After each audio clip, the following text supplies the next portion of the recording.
আলাইকুম রহমাতুল্লাহ। কওমের অবিশ্বাসী নেতারা জনগণকে বিভ্রান্ত করার জন্য নূহ আলাইহিস সালাম এর বিরুদ্ধে ৫টি আপত্তি উত্থাপন করেছিল। যথা ১ নাম্বার, আপনি তো আমাদের মতোই একজন মানুষ। নবী হলে তো ফেরেশতা হতেন। নাম্বার ২, আপনার অনুসারী হলো আমাদের মধ্যকারহীন ও কম বুদ্ধিসম্পন্ন লোকেরা। নাম্বার ৩, কওমের উপরে আপনাদের কোনো প্রাধান্য পরিদৃষ্ট হয় না। হুদ ১১-২৭। নাম্বার ৪, আপনার দাওয়াত আমাদের বাপ-দাদাদের রীতি-বিরোধী। নাম্বার ৫, আপনি আসলে নেতৃত্বের অভিশ্বাসী। মুমিনুন ২৩/২৪-২৫।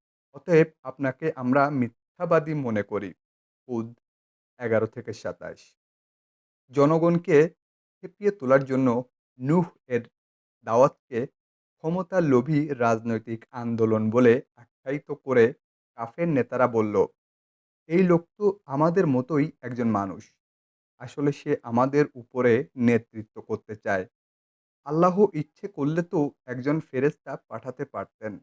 তাছাড়া এই লোক যেসব কথা বলেছে তা তো আমরা আমাদের বাপ-দাদাদের কাছে কখনো শুনিনি। আসলে লোকটার মধ্যে পাগলামি রয়েছে কিংবা তার সাথে কোনো জিন রয়েছে।